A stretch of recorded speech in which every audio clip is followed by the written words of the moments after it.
What's going on, everybody? It's your boy C-Zar, and we are talking about Ethereum at the request of Atom. Adam, we're talking about this for you. I believe you were saying people are starting to forego Ethereum. They're starting to forsake it. So this is probably a good time to get in, something like that. And I agree. If we're looking at the weekly time frame here, hit that like button, you guys. Subscribe if you haven't already.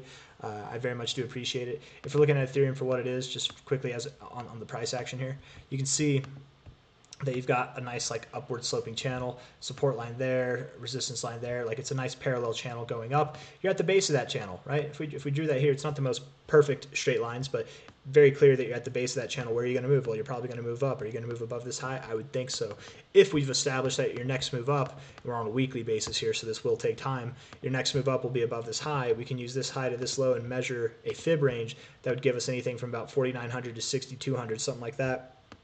By the end of this next move, and potentially by the end of the year, Ethereum could be at these prices.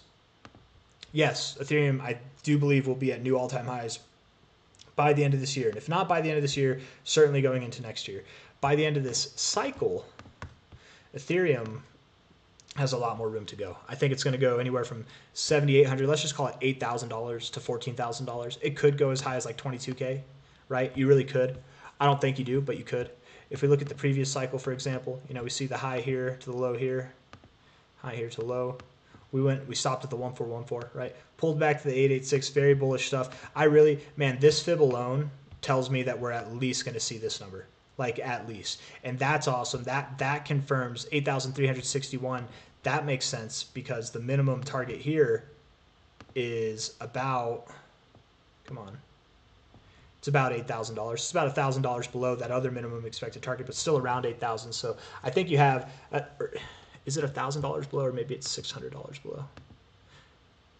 I did my math wrong, 600, but still very close to each other, right? You can see what I'm talking about there. Definitely a lot going on between this 14K and 20K, 25K area.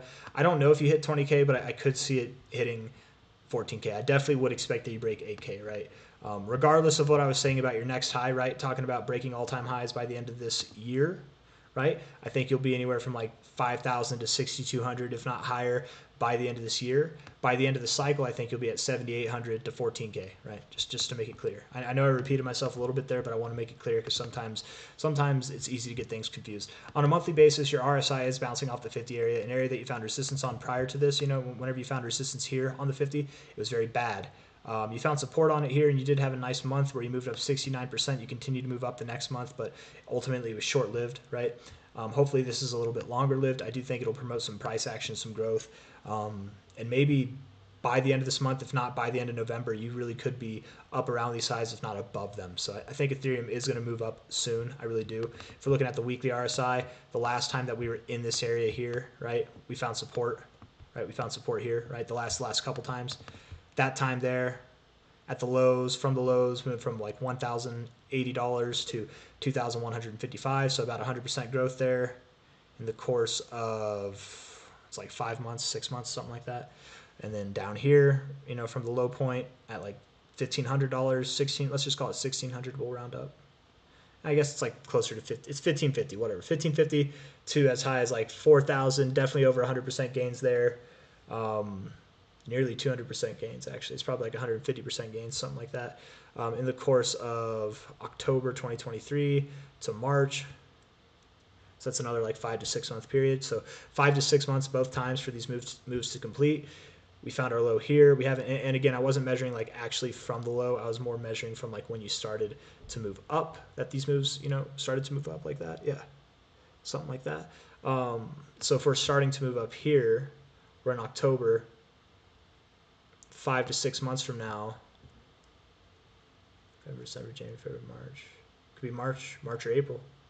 March or April of next year that we're up in that, what was it?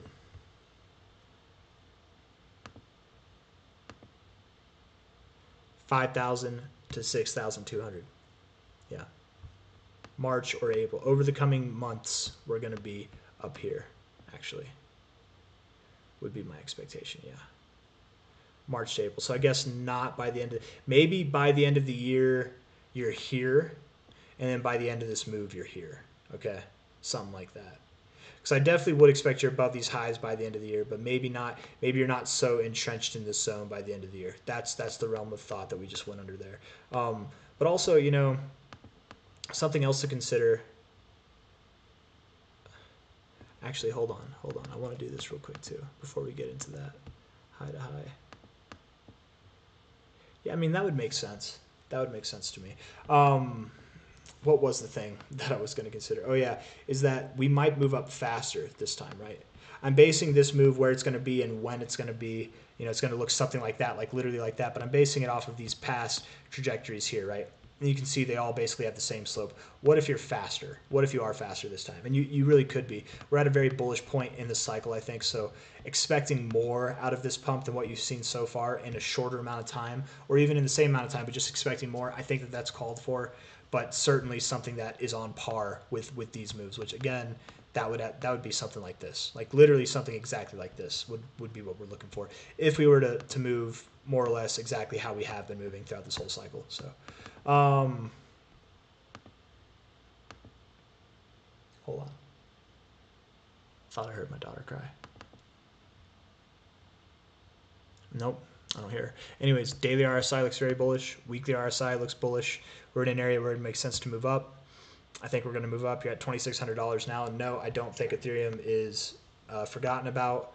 Maybe some people are forgetting about it. Maybe people are foregoing it, but I definitely do believe it has new all-time highs in store for it. Last cycle from a high to a low, we topped off at the 1414. This cycle, that 1414 area is at almost $10,000. What a perfect, nice psychological area to top off around, right? And if not 10K, maybe we go up to 14K. I really do see this as like the all-time high area by the end of this cycle. I think the cycle would probably end for Ethereum, as it normally does, at the same time as Bitcoin. So, you know, this cycle, it was in January 2018. Bitcoin was December 2017. Last cycle, Ethereum topped off in November. Bitcoin topped off in November. So close to Bitcoin one way or another. I think Bitcoin will top off in October of next year. So I would expect 10 to 14K for Ethereum, probably in that late third quarter, if not early fourth quarter, 2025. I got nothing else to say. If you guys like the video, hit that like button, subscribe if you want to see more. Be patient with Ethereum. Don't worry about it. Like genuinely, everything about its structure right now is phenomenal. Like I can go through and pull off some fibs from a low to a high here, holding the 382. Beautiful, right? Not even with the fibs, just looking at it from a price perspective, where your low was, where you found support, right there, previous areas of resistance, right there, previous areas of support. Very, very bullish look. Right, healthy. I shouldn't say very bullish. It's healthy. Right, we want it to be healthy if it's going to continue to grow. High to low, different fib here. Went all the way up to your 886. You pulled back, but you still are showing productiveness on your fibs, finding support at higher fib levels as you're moving and progressing through this pattern. I would expect that the next time you interact with this 886 level, that you do just move like right on up to this zone, right? But this is on a monthly aspect, so moving right on up can take time. There's other fibs too, right? From a high to a low here, going from your 1414 down to your 886 100 level, which is exactly what you did, and holding that. This kind of pattern in itself, anytime that you see this where you go, however it looks in the range between the 100 and the 0 here, however it looks here, when you get extended and you go to your expected zone here, you look to pull back either to the 100 or 886 area. That's like your first zone. You could pull back as low as like your 618, but like oftentimes it's the 886 100, sometimes in between. But this is a very bullish setup right here, right? Generally, when you get this support and you come back into your expected fib zone, the idea would be that you see you're at a minimum, you would see the next step up in your fib scale, which the next step up from here, from your 1414, is $8,361, which again, coincidentally, is pretty damn close to your minimum expected target for the cycle. So yeah, I definitely believe Ethereum is going to see targets above 10K this cycle, if not at least around there. Certainly above 8K, right? You're at 2,600 now, so a lot of growth to go. Got nothing else to say. Hit that like button, subscribe if you want to see more. Thank you all for being here. I'll see you on the next one. Take care of yourselves.